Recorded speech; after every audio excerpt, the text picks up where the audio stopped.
Hey there, Creative Tribe. So, I wanted to talk to you about my painting today. And the reason I wanted to talk to you about that is because this is procrastination at its best. So, this canvas I bought in the summertime, like June, July, so it's been like half a year, 6, 7 months.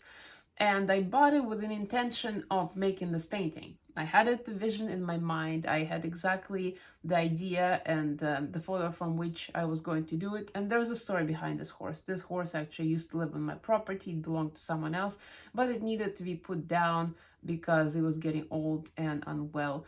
And so it was put down in the fall.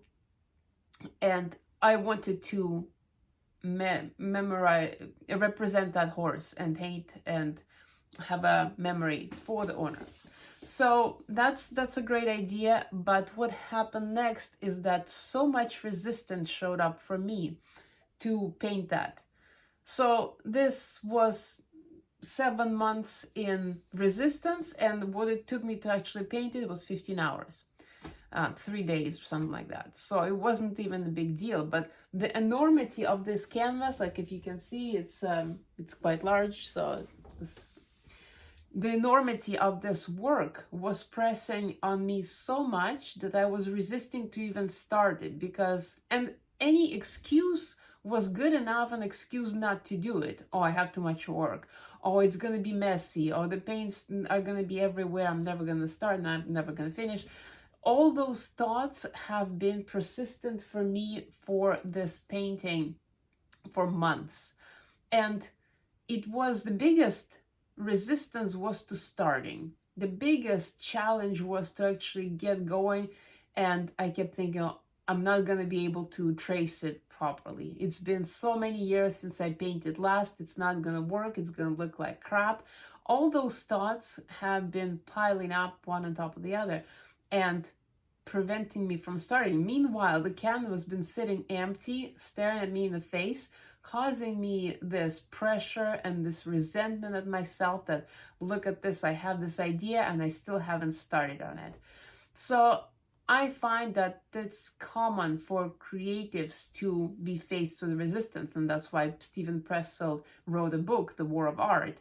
If you are in some kind of creative space, the resistance will be inevitable. The best way to overcome it is obviously to just start and get to do and do it regardless.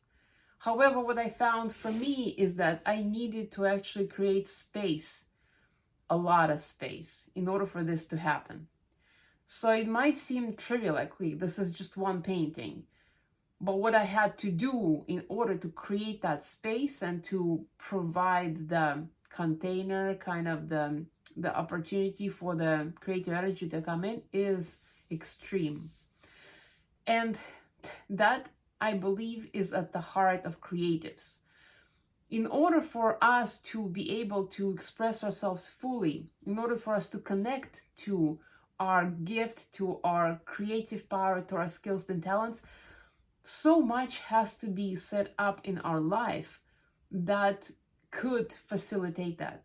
And that is very difficult, especially with the current world. It's very fast. There's a lot of responsibility that we always carry around. If you are like me and you are rational and logical person, I'm very much focused on accomplishing things, on getting things done, on succeeding, on providing, on getting things organized. So being in that space of creation is very difficult for me because that is unknown.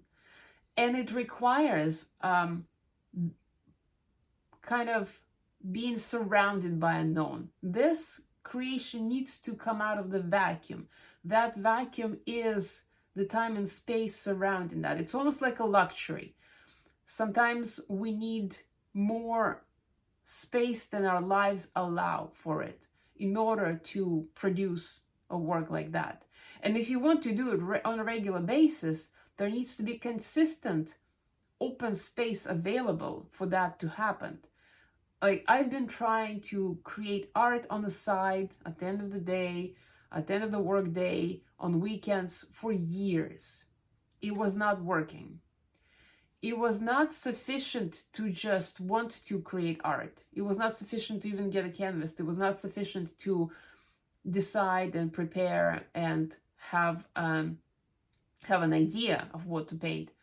What had to happen for me was complete removal of a lot of things from my schedule in order for that to happen. But what happened before that is that the guilt and fear shows up. Well, how can you possibly spend your time on this when you need to be organizing your life again? If you don't have the same structure as you used to have before, you need to create new structure. You can't spend time on the art piece. You can't spend time painting and creating because you need the structure in the world. So that is the biggest challenge I see for creatives, that there's always a balance between creating a system for yourself, being within the system, and yet at the same time being outside of the system, outside the structure. And what am I telling you all this about for? The art is important. Art is important for ourselves who create it, because sometimes we just can't exist without it. It must come out, it must come through, otherwise it starts choking you inside. And also the art is needed for the world. The world sometimes does not know that it needs art. Sometimes it is even resistant to that. It says it doesn't want it. It says it doesn't need it. But deep inside we know that art and creation drives the progress forward. So it's the understanding that as a creative, we have to create. If you are somebody who identifies as a creative, you know that there's within you that force, that power that just wants to come out. The more you repress it, the more it will want to come out later. And it takes a lot of courage to step outside the system, outside of the organized structure, organize the orderly routine, and start moving towards that which is true, towards creation, towards expression, towards self-expression. So my message to you is that yes, it's challenging. Yes, it's super hard. Yes, it requires a lot of courage. And yes, we can't ignore that. It's inevitable. It's persistent. It's always there.